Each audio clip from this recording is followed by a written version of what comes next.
พอมันต้องนั่นนะได้แก้วเลยเฮ็ดได้น่ะ สบายดีเนาะมื้อนี้มาเฮือนอาจารย์เนี่ยมื้อนี้เฮือนอาจารย์กอแก้วคำพามื้อนี้เพิ่นครัวเป็ดสุกินเฮ็ดเป็ดลาบเป็ด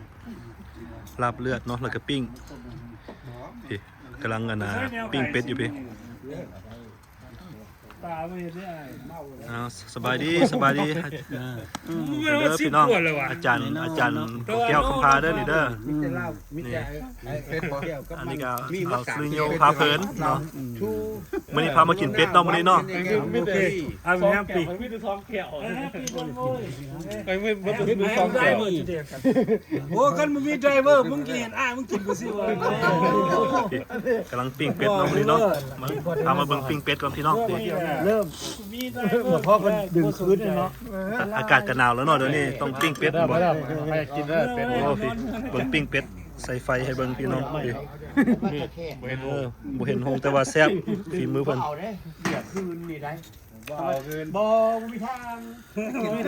ถ้าว่าจะแขกโอ้ยจะมาเว้าบ่ได้เนาะใส่นี่รถจะแขกแล้วโอ้แม่นบ่นี่มื้อนี้ให้เว้าแล้วนี่ก็มีแต่ซุ่มแซวกันเนาะมาซุ่มแซวอยู่เฮือนเพิ่นมื้อนี้มันก็ม่วนซื่นลมกันตอนนี้เลือกเนาะพังเลยเนาะพังนี่คันพังพบกันเนี่ยมันเป็นไรชอนคือกันลมกันม่วนซื่นมื้อนี้เพิ่นบ่ได้บ่เอาความได้เด้อได้แท้ได้แต่ว่าแน่นอนได้เรื่องแน่นอนนี่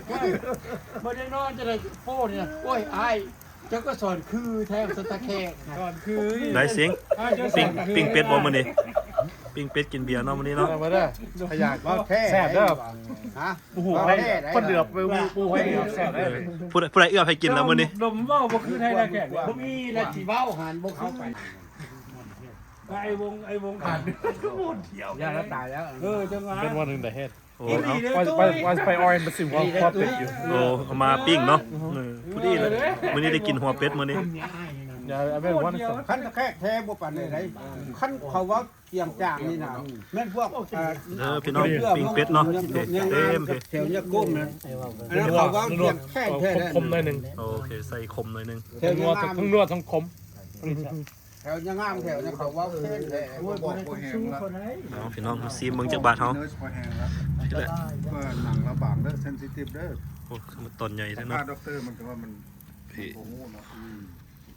ดึงเรื่องบอกดึงเทปออกที่ว่าเขาเฮ็ดเขาก็เฮ็ดมันบอกโอ้ก็เห็นแล้วหนังออกเนาะอันตรายด้วยอันตรายแสนนึงแล้วเว้ยสู้เอาเงินเจ้าว่าก็ไปเฮ็ดของอันตรายมันจะออกมาน้ำกันเพราะเป็นเฮ็ดแต่นั้นน่ะที่เว้าเนาะโอ้แซ่บแล้วเบาหวานแซ่บบ่สิเบาหวานเบาหวานได้ตัวคักเนาะเบาหวานพวกกินน้ำเอื้อยไปคมๆหน่อยนึงพวกเบาหวานหนังเปื่อยกินใช่คนละมดปิ้งฟิกแล้วขึ้นเลยบัดนี้เป็นห่วงแล้วกันก็ได้เนาะอยากฟังสาวลิซี่ได้แน่นอนเลยนะเสียงนี่คือบ่ได้ว่าอีหลีได้บอกก็ว่าอีหลีได้ก็ว่าอีหลีได้แน่นอนก็บ่ต้องห่วงดอกกันมีแต่อาจารย์นะอย่างนั้นค่ำคืนนี่มีแต่นักห้องดังๆเด้อนี่เด้อพี่น้องเด้ออันนี้นักห้องในตำนานอันนี้เด้ออาจารย์กอแก้วเนาะอันนี้ก็นักห้องเด้อนี่เด้อซาวลีซี่เนาะนี่เนาะพวกเจ้าได้เบิ่งพวกเอ็กซ์ตร้าบ่โอ้เห็นน้อยนึงอยู่เห็นน้อยนึงยังไม่ได้เบิ่งมุดจะแบนเนี่ยบ้อง is a legend yes แมนแล้ว legend ได้เลย country music ลาว country music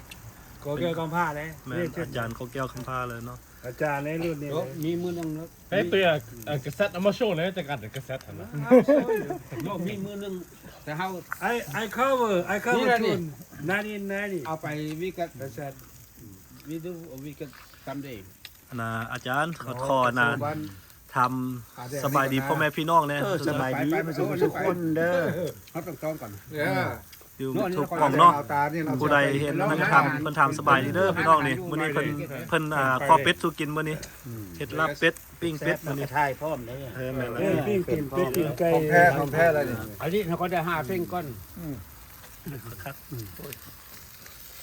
เจ้ามันได้ไก่ละ5 อาจารย์ตุ้ยเด้สบายทำสบายดีมุกคู่นะ Hey, I'm the dreamer, man. I fucking sell dreamer. โอเค Sell the dream. ดรีมเมอร์ดรีมเมอร์เนาะ I love you, girl. I'll be so you and my emotional. โอเค บางคนก็ Thank you. บางคนก็บ่นอกจากกันไปบ่ได้เห็นกันโดน เอาเฮ็ดไว้ลูกนะ บางเทื่อเขาก็ได้ เมา เห็น แล้ว กันนำนี่แหละ YouTube นำอย่างนี้แหละเดี๋ยวนี้ เขาสัมภาษณ์พวกเอกซ่าเอา ยินลูก 40 ปีแล้วจากเมืองลาวไปเทอร์นามิดเขากลับคืน โอ้ เอกซ่าพวก โอ้ได้เข้ามาไม่มาไส้มา เอกซ่านะ มันกลับขึ้นร้านเรา กลับไปเสพดิ เล่าได้ไง อยู่แล้ว เดือนยังไม่ออกข่าว หมอนั่นก็อยู่ซันดิเอโกนะมือซาโลน่ะจากชื่อน่ะไปกันนะ บ่แม่นบ่แม่น ผมสั้นๆนะหมอผมสั้น ตุ้ยหรอฮะเป็นตุ้ยหรอ สั้นๆมาที่ซันดิเอโกว่าซั่นเด้เราพูดเรื่องมาแต่ นี่เพิ่นก็ยืนบ่มกันเนาะกินเป็ดกินเหล้ากินเบียร์ มันบ่ ซุ่มแซวกันอยู่ ยินดีเลย ตามภาษาคนบ้านนอกอยู่พี่ละอยู่โพดเวียลพี่ละ บ่ ดนๆได้พบกันเทื่อนึงเนาะมื้อนี้ก็มาบาร์บีคิวกันเพิ่นมื้อนี้ ว่าจะเดินมือเขาสิว่าได้ไหนกัน ห่วยแน่นอนได้แน่นอนแน่นอนแล้ว ครับหมู่เจ้าบอกกันพิธีอันน้อยๆน่ะเจ้ามันตายแล้วซั่นบ่ โอเคแต่แล้ว โอ้หมอนั่นก็โหดขนาดมาลินน่ะเนี่ยสมัยพวกนี้ยังหนุ่มบ่ได้เขาบ่ทันได้เอาเมีย มันเมื่อกี้ว่าเมื่อกี้ว่า ซึ่งว่าเขาก็บ่ชื่อคนสั้นๆดอก นี่ ตัวใหญ่เด้ตัวสูงเด้หมอนั่นก็นี่น่ะโหดเด้เอ้าพวกเอ็กซ่ารีบไปดินเมืองลาวนี่นะ เห็นอยู่เขาออก เบิ่งแม่ มันว่าเขาวิดีโอแล้วมันบ่ปั่นเลยนะมันค่อยลิ้นเบิ่ง โอ้เขาเฮ็ดใหญ่เลยเนาะ เฮ็ดง่ายแต่มัน โอ้ยแน่มันเยอะ เออ มันคนลิ้นนะ พากันฟิงไฟกินเป็ดเนาะมื้อนี้เนาะ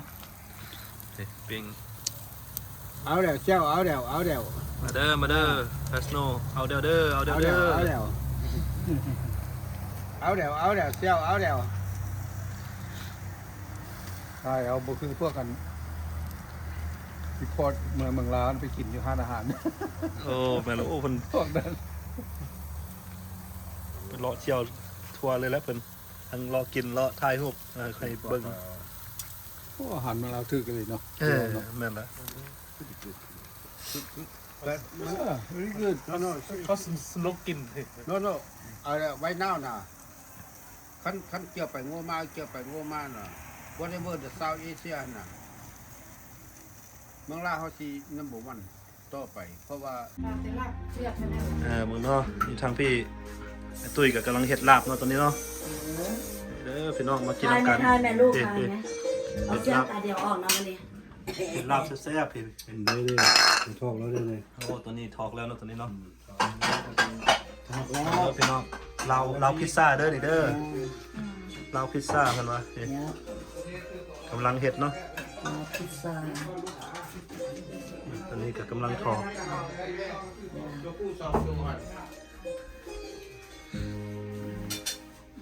บุญคำดำสูงเสียนะบุญคำดำสูงนั้นอาจารย์เกลาแก้วเด้อขอบ เอามาทำที่เพิ่นก็กำลังสิเล่นดนตรีเนาะตอนนี้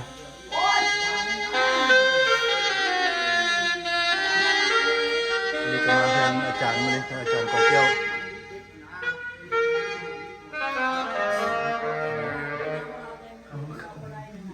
นี่ก็มีเห็ดเพิ่นเห็ดลาบเห็ดปิ้งสู่กินเนาะพี่น้องลาบเป็ด ปีเก่าเดี๋ยววะปีเก่าเดี๋ยววะปีเก่าเดี๋ยววะกินนี่ แกงเป็ดเนาะนี่เนาะ ลองเพราะว่า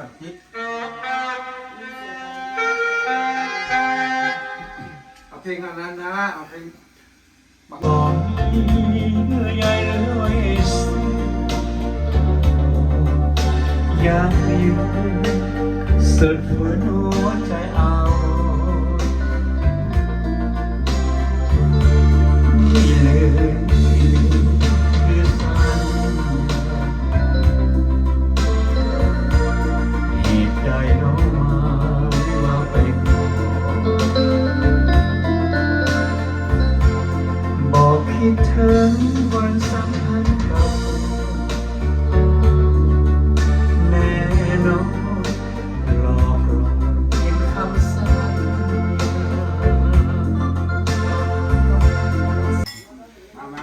พี่น้อง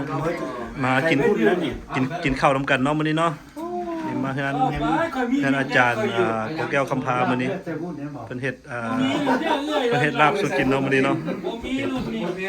มีอาจารย์มีไอ้โดม นี่นะนี่ ไอ้ นะ ตุ้ยเนาะ เอาไป สุริยาพาเพลิน เอาถ้วยแล้ว เชียร์ รุ่นนี้มึงมีใส่วุ่นโอเคน้องไงโลน้องมึง บ่ not ซิกเบิ้งนี่เลยมึงมีใส่วุ่นรุ่นนี้โอเค ของแท้เพิ่นว่า โอ้โหที่เป็นแค่ซุปเปอร์ครูเลย อ๋อ even better ไอ้พูดซุปเปอร์ครู even better โอเค เน่ไอ้จริงก็พูดโน้มันตั้งอยู่ไหนเฮ้ยก็ใส่เห็นคือโบ เว้าหยอกเว้าม่วนกันเนาะมื้อนี้เนาะก็แล้วมันกินได้ไปเห็นลาบไปนั้นคือใส่บุญเรามีน้ำเนาะ ก็เอาซุปเปอร์ครูใส่ ไม่รู้ให้เจ้าเฮ็ดแล้วก็กินได้ โอ้บ่กินแล้วค่อย เด้อพี่น้อง ย่ากิน มีแต่แนวแซ่บๆมื้อนี้ เป็นน้ำพริกกระดูกกระเดี่ยวมันบ่ได้เค็มได้มันนัวดีได้เนื้อแป้งแซ่บมึงบ่ได้เค็มได้จะกินมึงดูย้อมตะแกงเลิกได้แล้ววะเจ้าหน้าเขาบอก ซิมให้เบิ่งดูซิมให้เบิ่งเลยซิมให้เบิ่ง เอาตุ้ยมา I find the กัน ball. เฮาเอาตุ้ยมากินน้ำปลาเอาให้นัว เลือดเป็นน้ำปานเลือดงามๆเหมือนจานเลือดดำกว่าเอาดอกเลือดดำ ต้องเอาได้สิเอาได้เลยดำนี่ เอาซิมให้เบิ่งจักบาทโอ้ลาวพิซซ่าเนาะกินลาวพิซซ่ามื้อนี้ ผมก็นั่งขึ้นเลยผมก็นั่งขึ้นก่อนเป็นจังได๋รสชาติvery good เนาะ วันนี้เขาก็มาเที่ยวเฮือนอาจารย์โกแก้วคำพาเด้อพี่น้องเป็นเฮ็ดลาบสุกินมื้อนี้ อย่างละ เว้าสูงเสียงโดย มันนำตัง โดยเอาก็รถจะถ่ายรูป ค่อยขึ้นฟอร์มูล่าไปขึ้นมาแล้วสมองไปขึ้นเลยผมว่าเอาเลือดดำ ว่า ว่า ตัวนี้แหละไอ้น้องมีทุกคนฮักแพงกันบ่มีดอกบ่ได้มีเถียงกันดอกมีแต่มีก็กินกัน ป้าเลือดเพชรแล้วเลือดดำแล้วมันออกมาแล้วบ่ต้องเอา มีหันผมเอ้ย โอเค เห็นเจ้าใจ ใส่ ว่า มัน ตัว กล้ามโอเค ใส่บุญเด้อใส่บุญแบ่งใส่บุญเด้อเปลี่ยนตัวแล้ว บ่ไอ้เอาอันซุปเปอร์กู้ยอดใส่เลย เขาไม่ต้องเขากินน้ำเลยเนาะเขาบอก รุ่นใบรุ่นนี้แซ่บเลยแซ่บเลย พอดี แซ่บหลายนะ ลองซิมให้เบิ่งดูซิมเอาจักบาทดูคันแม่นรุ่นเฮาต้องใส่ยางมากระต่อยพุ่นแหละ ตามชาย รถดีๆเลย ลูกชาย เอาปีกจะกระหม่อมนะครับมันเลย ซิมเบิ่งนี่ลาวพิซซ่า มาจุ้ย ทีนี้นี่มันก่อนกินคนมีมันก็หลายจานเป็น3โจ จังได๋รสชาติ มันก็หลายมันไอ้ เว้าดีๆเด้อ เขาก็ทอดเนี่ย เขาก็ทอดดีไป เมื่อนั้น กินมันเจ้ามันเสียตัวนึงไอ้เสียตัวใหญ่ 4ตัวคือ5ตัวมา บอกเขาจะไปตึกไว้กับมันนั้น ที่มันเสียมันจะก้าวแล้วขนาด เพราะว่าเขาแค่เบ้าเด้อสิบ่สู้เจ้าเด้อตึกเวทนี่เจ้าเก่งกว่าข่อยเด้อ ได้ครับ โอเค จังได๋เขาว่าจังซั่นล่ะพอ ก็ได้เหงื่อข่อยเอาให้เจ้าเป็นยังไง โอ้ครับ เวลา เหี้ยครับ มันมีอีกตัวนึง กินไม่ ตัวนั้นดีที่สุดในตู้แล้วตื้อกันมีตัวเดียวซอกศีลบ่มี โอเค ครับ เอาไว้กินไหมลูกกินไหม โอเค กินไหม หนาวอุ้ยคนอยู่หนาว มื้อนี้ก็ม่วนซื่นกันเด้อพี่น้องเด้อพ่อแม่พี่น้องเมืองโพลิเวียลเนาะ ได้ทิ้งขาอันนั้นมาแล้วคุยกัน นี่ก็แม่นเพื่อนอาจารย์ของแก้วคำพาเด้อพี่น้อง เขาร้องแม่ฟัง เสียบดนตรีมื้อนี้เนาะ โซนี่เดินมาเขาก็ไป เงินอาจารย์เนี่ยอันนี้โอ้ขอโทษเนอะแฟนเพลงเป็นว่าลูกศิษย์ลูกหามาขอร้องเพลงอาจารย์เพลงนี้พิเศษเลยแกยังเอื้อยค่อยเนาะ The Ship Cooking เนาะแล้วก็ขอขอบใจจันดมว่าพิสกายเป็นเจ้าภาพเพชรเนาะ3 โตขอขอบใจเลยทันญาเนาะที่ว่าได้มาความ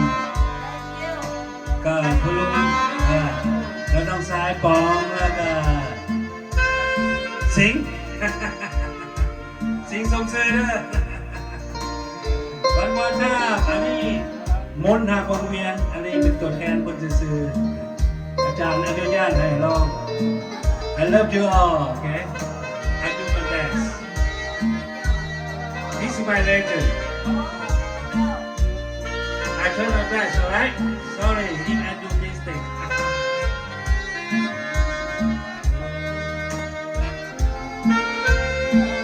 วังเวียงแห่งนี้เหมือนมีอำนาจมัดจิตใจฝังผู้พาอ้อมบังวังเวียงแสนงามผาแดงผาตั้งงามตาเขาสูงเสียฟ้าสีขามเบิ่งแล้วสวยงามสุดแสนเพลิดใจ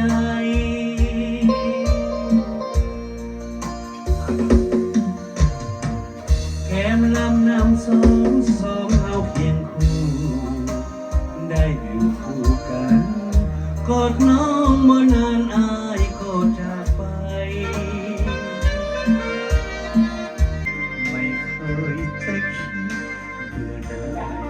ไม่เคยคิดร้ายต่อเธอไม่น่าต้องจากกันเลยไม่มีได้ให้ฉันเท่าเธอ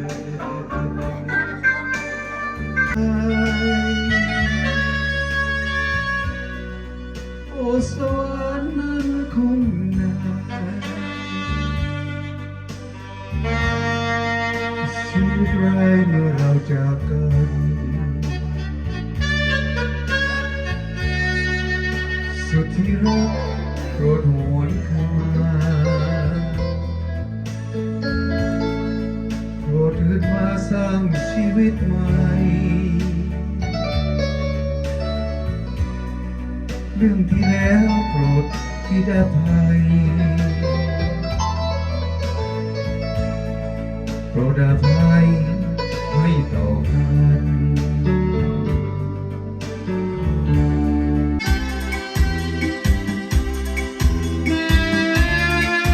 อยู่ของเราของเราอากันบ้านนี่แหละ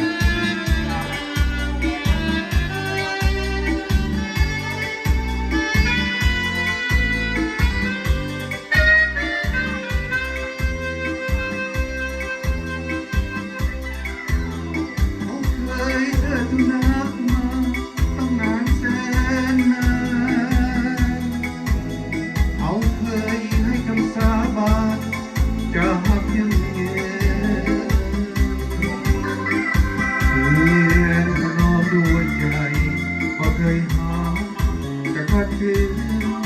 จะล่วงเกินให้ความมาดาบสลาย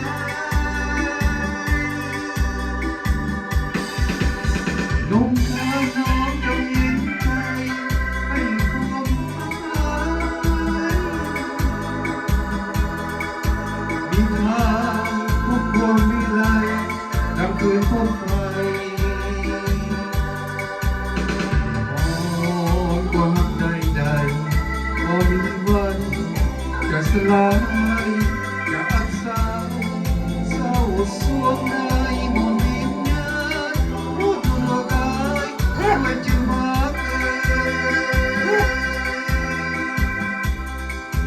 ต้องถือพักวีแสนเต็มที่แค่น้องพี่น้องโอ้บนเทวานาคานั้นช่วยปกป้องปีหน้า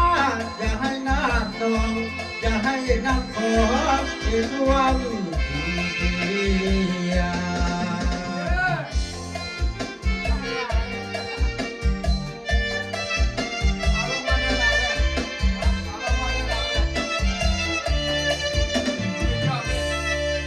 thank you เอาบักสิงร้องเพลงสาววันเกิดมาดึงมาซ้อมไหมบักสิงเนี่ยคำว่าสิงสาวสีเสียงมาเจ้าบอกเคย